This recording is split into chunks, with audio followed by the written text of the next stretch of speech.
Hey everybody, welcome back to another Warhammer Armies project, first impressions slash review, and today we're doing Wood Elves, as you can tell by the thumbnail and the title of this video. So I'm going to do a quick first impressions of this book. I have played a handful of games with it. I'm going to ignore special characters because I don't think they are meant to be balanced. Some of them are underpowered, some of them are overpowered, some of them are just right. They're just part of the game that it's a whole separate review one, those kind of things. And I'm going to come back to my own video series here, my own playlist, and rewatch all of these videos in about 6 months to a year, depending on how comfortable I feel with the Warhammer Armies project, and see if I agree with myself on my first impressions. Because after a handful of games or a couple dozen more games with a particular army book, the opinions will definitely evolve and change. So, Wood Elves in Warhammer Armies Project, we call it 9th edition. It's really more like an 8.5 edition, very similar to 8th edition with a lot of quality of life fixes. Talking about the core rules there. Let's talk about this book. So, I'm going to begin by saying I'm going to be very critical of this one, not to belittle the work that the team at Warhammer Armies Project has done. There's a lot of fantastic work put into this entire project. Um, this book seems to be left a little behind. Now, that being said, something has to be on the bottom. If we were to rank all the books best to worst and had like a big old community vote, um, best being like strongest or most competitive. Now that's not the goal most people or everybody's looking for, but I think Wood Elves has to lie squarely on the very bottom here. I don't know who's number one. There's a lot of contenders, a lot of really good books out there.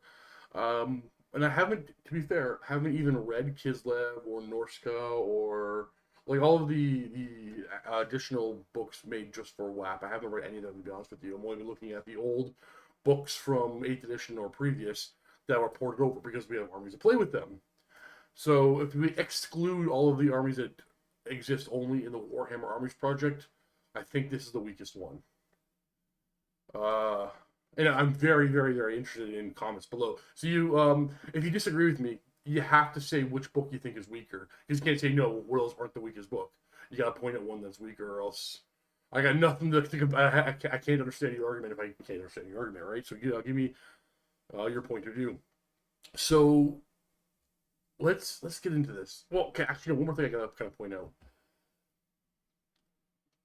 Elves, if you've been in this hobby long enough, you will know elves have been the forever problem for Games Workshop.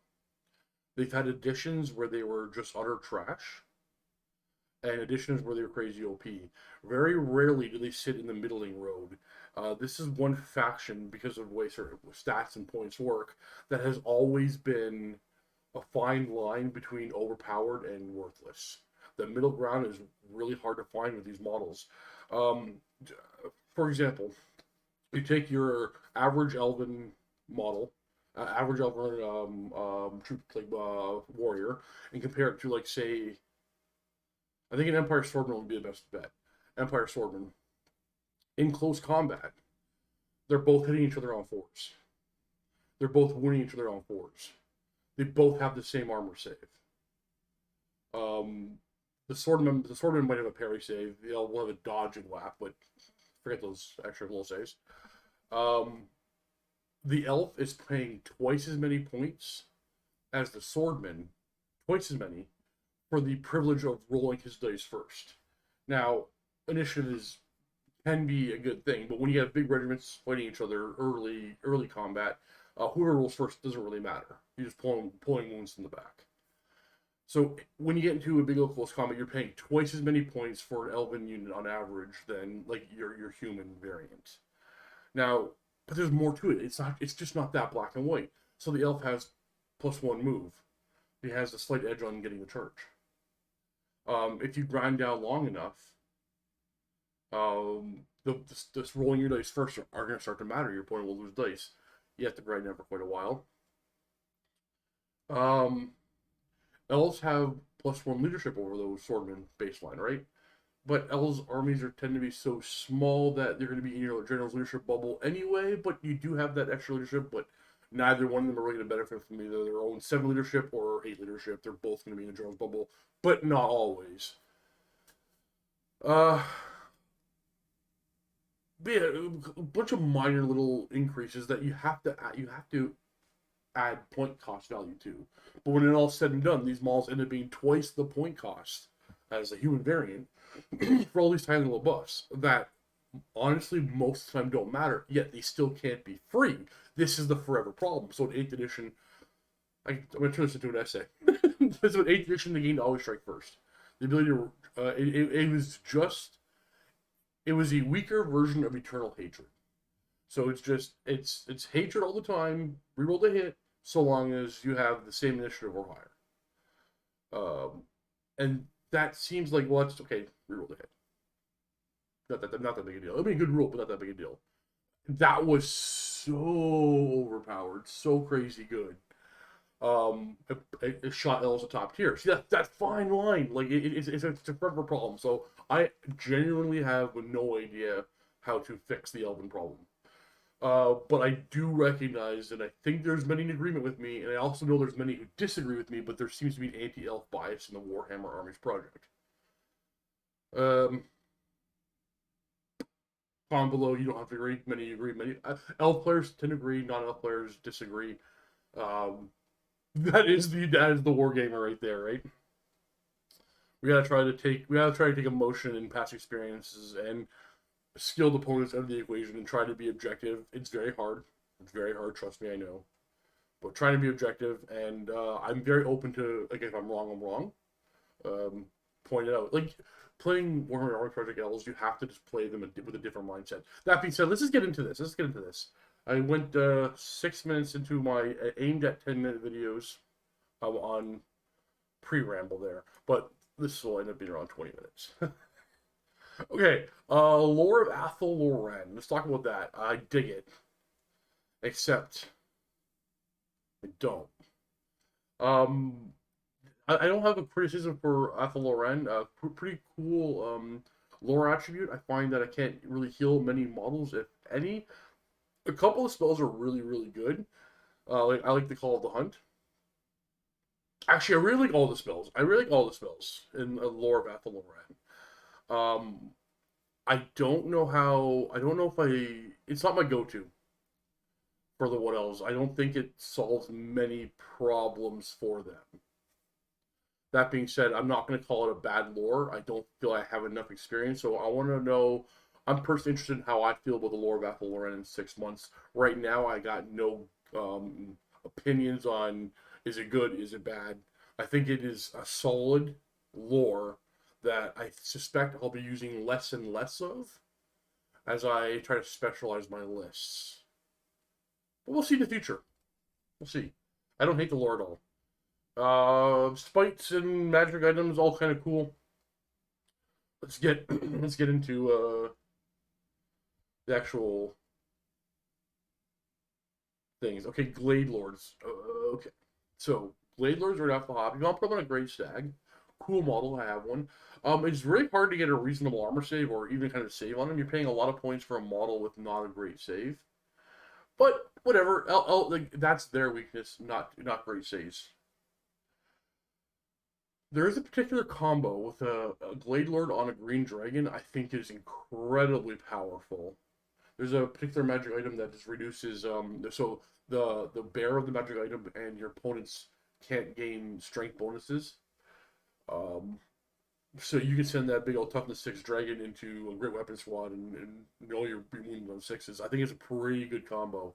The only thing you are worried about are cannons, to be honest with you, or if you make bad charges and just charge into too many rank bonuses. That's on you. But the Glade Lord, like Oaken Armor, for example, giving them regeneration. The dragon is a forest spirit, has its own ward save. It itself, great armor combo with the Glade Lord. I think the Glade Lord on Green Dragon is a great, fantastic lore choice that works within the play style of Wood Elves. Very resilient. Even cannons aren't going to take him on average in one shot. I mean, definitely possible. But technically, 10. What's the worst shooter in the game? I'm brain farting. Let's just say Bretonnian peasants. They're not the worst shooter. 10 Bretonnian peasants can kill one in one go. It's just incredibly unlikely. So a cannon can kill this thing in one go. Not very likely. Nice ward save. Get regeneration. Ignore strength bonuses in your opponent. just munch up things, stomp, and yeah, I think this is the best unit in the book. I think. Wizards, we not talk about them. Treatment Ancients. I don't know if I like the idea of using a Treatment Ancient. Not any rule reasons. It is a lot of points into one model. But my closest equivalent I see on this thing is just like it's like a greater demon of whatever the Chaos Gods. It's like a greater demon with better armor. So it's not a bad model. It just doesn't fit my playstyle. I like the idea of it. I'm glad it's there. I should try it more often. Let's see if I use it very often in the future. Probably not. I just don't like the cannon susceptibility. However, it is not terrible. Skipping over named characters. Lots of them, thankfully. Nothing to talk about there. Okay, Glade Guard. 12 points a model. These are your guys on foot. You can buy special arrows, arcane bodkins, hagman tips. Okay. 12 points a model. You're 120 points. You have to buy musician. Now you're 130 points for these 10 models. Already, point for point, every other game has cheaper archers. Except for Hiles. Like every other faction will have a cheaper version of an archer, because you have to pay for your extra movement. You have to pay for your weapon skill 4. You have to pay for your ballistic skill 4. You got to pay for your initiative 5. You got to pay for your leadership 8. You can't have all these things for free. But when you get into a bow fight, because I find, especially with Wood Elves, you got to shoot down each other's shooting. If as a Wood Elf player, you can put out. If as a Wood Elf player, if your opponent has no shooting, you're probably gonna do very, very well in the game. Unless they're vampire counts, then you can't win at all. But if you Wood Elf player kills your opponent shooting first, you're gonna do very, very well. And then you just gotta maneuver around, avoid charges, and pick the fights when you're ready to go. However, this is WAP. Shooting has gotten buffed, and I think rightfully so. Everybody's got shooting now. Everybody's got effective shooting now. Point for point, the Wood Elves are losing the shooting game in every game I've played, because your opponent gets twice as many ranged attacks point for point as the elf. I'm exaggerating those numbers there just to make a point, but you kind of get it. So you got to shoot down their shooting before you can really maneuver on the table, but they got twice as many models. And when you get into a bow fight, you're just as frail as their opponent shooters. You're gonna lose effective shooting far faster than your opponent, so that's a rough one. You are in trouble if your opponent has a lot of shooting when you play Wood Elves. Deepwood Scouts, their core, I really dig that. I think this is a fantastic unit. This would be the only core unit I use, except for they have a stipulation of you can't have more scouts than Glade Guard, which makes complete sense. However, if that didn't exist, I'd be using only Deepwood Scouts. Eternal Guard. Okay, your first rank and file model in this book. I don't understand what happened here. This unit took a massive buff, or sorry, a massive nerf, and not a point reduction. But when you look at all the special rules you get, the points almost make sense, except for in practice, there is not. 11 points a model for light armor and shield and a spear. But these are core troops and their weapon skill 5. That's pretty good. And they're stubborn. And they're core. Like, that's all really good. 11 points a model. 12 points a model, you gotta buy shields. That's really good. Except for their toughness 3 with a 5-up save, point for point, they get outfought by units that are 2/3 or half the point cost of them. Even though the Eternal Guard will probably hit on 3s. Point for point, they're just too frail. They don't even fit well within the Wood Elf playstyle, to the point of they weren't ever really used in 8th edition, and he took a massive nerf and not a point cost reduction. Not really sure what the idea behind the Eternal Guard were, why they didn't get something. Even if I don't, maybe they're never really gonna have a proper place in a Wood Elf army, unfortunately. But we'll see how I feel about that in the future. Dryads. Okay, so I was really annoyed that these things lost their toughness 4. After a lot of really reading and thinking about this book, I think Drives I don't have the models, so I can't use them, but I think Drives the go-to. You got 12 points a model. We have Flammable, makes sense. Force Spirit, which is really good. And Hatred. So now we have 12 points a model. Force Spirit gives them a 5 aboard, unless it's against a magical attack. No, I've read a lot of complaints about that. It's 5 up board, unless it's a magical attack, then it's a 6 up board. The hatred for that from the Wood Elf players, I think, is just a language thing. If simply, it was they had a Force Spirit gave a 6 up board, and then a 5 up against mundane attacks, nobody would complain about it. It'd be like, oh, okay, cool, you'll buff against mundane. Because the language is written where it's like a nerf against magic, Wood Elf players are complaining about it a little bit, but I don't think it's whatever. Change the language and that's fine. So we have 12 points of model for a core unit with a 5 or 6 up board save. 5 up most of the time. Can be skirmishers for free and have with tree aspects. Like one of them is -1 to hit, one of them is +1 attack, and one of them is +1 toughness. I don't like, you can't pick the same one twice in a row. I would have rather have just kept the +1 toughness all around, like all the time, instead of those aspects. But you know what? I think this might be the go-to core unit. I think the idea of a full tree man / dryad / treekin list could kind of work. I don't have the malls. I would love to try them one day. I'll get around to it. A little high on points at 12 points a model, because you're going to have two attacks each, but still you are toughness 3 with a 5 up save at 12 points a model. Point for point, this is probably one of your more efficient combatants. You're only going to be 50%, 100% more expensive than like a human counterpart with the same rules. The human will have less attack, less initiative, no hatred. His armor save can be modified, but you're hitting on the same. I'm talking about swordman, and you're wounding on the same. So yeah, you have to be more expensive for all those little tiny buffs you get. You have to be. You have to be more expensive. But in a prolonged combat, I think that's what it is. Elf books just can't last in a prolonged combat. Now there is an age for that in this book, and it's coming up.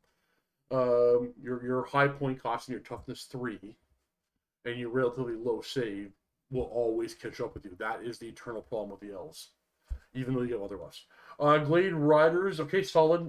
Buy a bunch of arrows. The arrows all seem, even for the Glade Guard, the arrows all seem too expensive. You're making your very expensive shooters even more expensive, but you kind of need to, or maybe I'm wrong with that. I don't know. But Glade Riders, core. Oh yeah, all the longbows are got armor piercing 1, fantastic bonus there. Yeah, I find myself buying Swift Shiver Shards the most, just so I can fire 2 shots on the move. Increases efficiency, but expensive models seems to be the go-to here. Wildwood Rangers. This one is a huge fail, I think. They were they used to have always strikes first and to be 2 points a model cheaper and were worthless. Now they're more expensive, lost always strike first. Why would I even buy these models? I don't see what value they have. They are great weapon wielding elves with a 6 up armor save. You're gonna die in droves. Shooting is to put these things. If your opponent wants to ignore your shooting and shoot this unit, this unit will never in close combat if your opponent has shooting and they don't want them to. No, point cost reduction isn't going to solve that problem. It's kind of the reason why they weren't used previously. But the fact they lost always strike first and points went up, I don't understand this whatsoever. This seems like just a waste of time here. War Dancers. Oh man, I want to love these things. So dance is really cool. Ward save base 6, the Elven dodge, and then parry because of 2 weapons. You get a 4 board save in close combat. Insane. So good. 15 points. 15 points a model. 15 points a model. Now your initiative 6, weapon skill 6. That's insane. The big problem with War Dancers is actually the core rules of the game have made them unplayable. And I'm going to point out the rule that makes them unplayable, I think is a very positive change as a whole for the game. Because they charge 2d6, picking the highest, their maximum charge is now 11 inches. Their average charge used to be 12. Their average was 12. Now their maximum is 11. When their average was 12, it was too hard to get them into close combat, and they got shot to death. Now that their average was 12, now max is 11, you can't get them in combat fast enough to keep them from getting shot to death, which is really unfortunate. at 15 points a model. I love everything about these things, but too expensive. Wild Riders, Aces. This is the unit. This is the unit. I got nothing. I just expect to see many Wild Riders in every game, right? They're just good. Nothing to say. Um, Late armor shields and ward save. It's resilient enough, and it shouldn't be. They should not be more resilient. These guys pack a punch, but you can put them down before they get there. This is one of your best units in the book for sure. Meadow Chariot, sure, it's probably fine. I don't own one, so I won't be able to play with them. Though I suspect Chariots as a whole, I don't like for any of the Elven armies. You have to play a perfect movement phase when you're playing with Elves. And the fact that Chariots cannot back up um, makes me not want to ever bring Chariots with an Elven army. That being said, I like the rules for Chariots. For my Orcs and my Beastmen, I think Chariots are like, I don't care about the perfect movement phase, just beeline them forward. With the Elves, I'm always just thinking about my movement phase a little extra, and I don't like that the Meadow Chariot chariots just can't back up. Now that's not a negative implication of the Meadow Chariot. It's just my play style, and chariots no longer mesh with the elves, but that's fine. Treekin. I don't know if they're too expensive. They're probably not. They're 50 points a model, toughness 5, natural armor 4 up, stubborn and 4 spirit, so that ward save 5 up or 6 if it is magic. I dig this unit. This is the Anvil Unit. Any other army would love to have a unit like this. Monstrous infantry with 3 wounds apiece, toughness 5, natural armor 4 up, stubborn, and the 4 spirit special rule. A little high on points, but not like prohibitively high. Like maybe 50 is appropriate. The problem with the Treekin is I'm starting to believe that they don't have a place in the Wood Elf playstyle. You don't need an anvil because you don't have anything that can countercharge. The only thing that you have that can reliably be the hammer to the Treekin's anvil is your Wild Riders. Except for your Wild Riders have to be moving into safe, unchargeable, unshootable, good positions. They can't stay back with the slower Treekin. Otherwise, they would be a nice combo. The Wild Riders have to be farther off the field from the Treekin, unfortunately. So I'm gonna try once I get some more models. Maybe some Treekin, Treeman, Dryad combos could work. But the Elven part of the Wood Elves doesn't mesh well with the Treekin in my experience. Unfortunately, but whatever. A fantastic unit otherwise. It just doesn't fit in the playstyle of the Elves. Altars, I don't really want to talk about them because I don't have the models. And probably never will. 16 points a model, toughness 3. Skirmish, 4 Strider, Animal Form, Elven Grace. Yeah, I'm not like, we don't even, moving on. Warhawk Riders. Why? I don't understand why they got nerfed so bad. Their points went down though. They used to have toughness 4 and 3 wounds, and now they have toughness 3 and 2 wounds. Not a save to speak of. They get shot down so fast. Light armor and shield is bare minimum needed. You can buy a shield for 2 points a model. Never gonna do that. You need light armor for free and a shield at 1 point, or light armor and shield. I don't know. 2 points model for a shield for a 6-up save is just not gonna cut that. Yeah, so nerfed. So nerfed. They have no resilience, no enemy shooting puts them down too fast. And theme of the Wood Elf Army. Tree Revenants and Spite Revenants. Okay, I'm not gonna buy AOS models for my. I want to use my models. I want to use fantasy models. So I read the rules for the Spite Revenants and Tree Revenants. I'm not sure about the point cost. They seem really, really high. But they have uses which might offset their high point costs. I dig the rules for these guys. I'm just never gonna own them. I don't plan on buying AOS models to add to my fantasy. But the fact that they're here, I think, is a positive. Oh my god, 24 minutes. Whatever. These are what they are. Way Watchers, 20 points a model. Same as before. Rare, Killing Blow. These are your only answer in the entire Wood Elf range for armor. 1-up armor saves, like, you have to pay for Arcane Bodkins for like 2 points a model. Just to make a guy with a 1-up armor save of a 3-up armor answer. Surely you have very little answers to heavy armor. I think it's one of the things I have with Apple around the lore. I almost always want to take beasts to offset some like combat, lower beasts, to offset some combat deficiencies, and the amber spear. You have just this is your one unit. Oh, because of lethal shot, they have killing blow on their bows. Is your only answer to high armor. Sisters of Thorn, I dig a lot. I don't have the models, unfortunately. If they weren't rare, I'd spend multiple units of them. Sylvan Hunters, a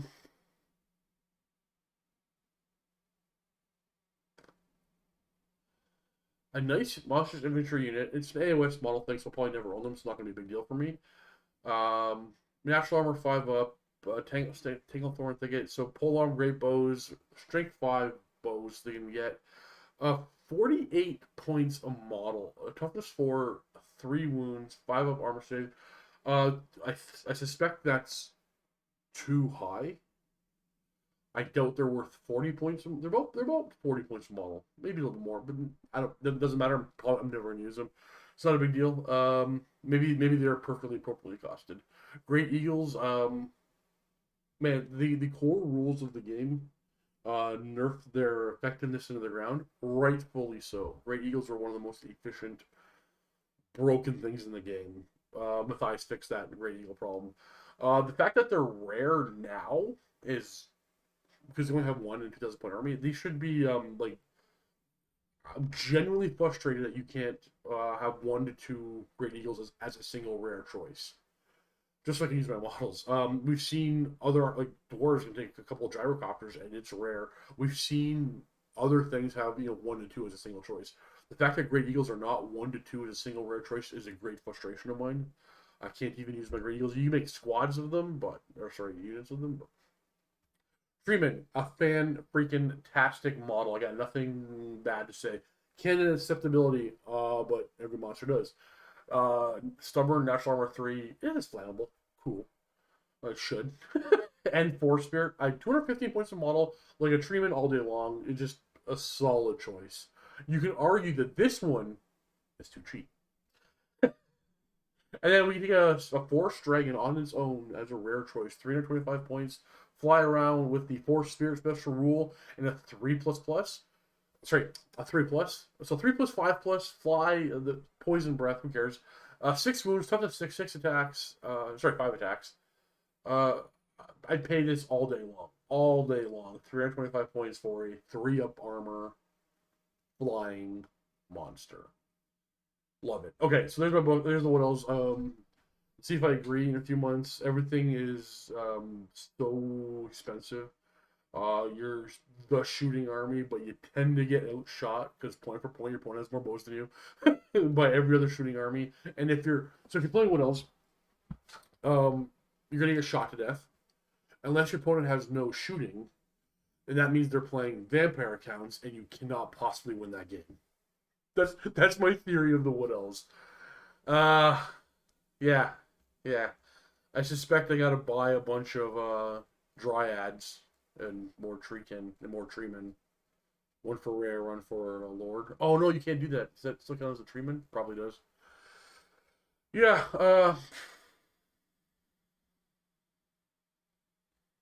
This has got to be the weakest one, right? Comment below if you agree. Let's see if why are the Eternal Guard and what do they call their guys? Wildwood Rangers so expensive. They're just never gonna see the table. Why are war dancers just never gonna make it into close combat? Oh well, I'll keep trying the war dancers. I'll keep playing them, see if I can screen them better. Yeah. Warhawk Riders. Just dying so fast. Yeah, so yeah, if you think another book is actually weaker than Wood Elves, I'm very open to that, because I don't know what I don't know. Point out below, let me know. Something's got to be on the bottom. Something's there. Just because you're the worst book in a pile of books doesn't mean you're unplayable. I'm not claiming they're unplayable. I'm not saying you can't win with them. There's not my claims here at all. But this has got to be the weakest one, right? And if I'm wrong, which one's weaker? Somebody's got to be on the bottom. I'm very curious to know if I found the one. And then once again, as always, comment below on what you want the next one to be. Thanks for watching. Happy wargaming.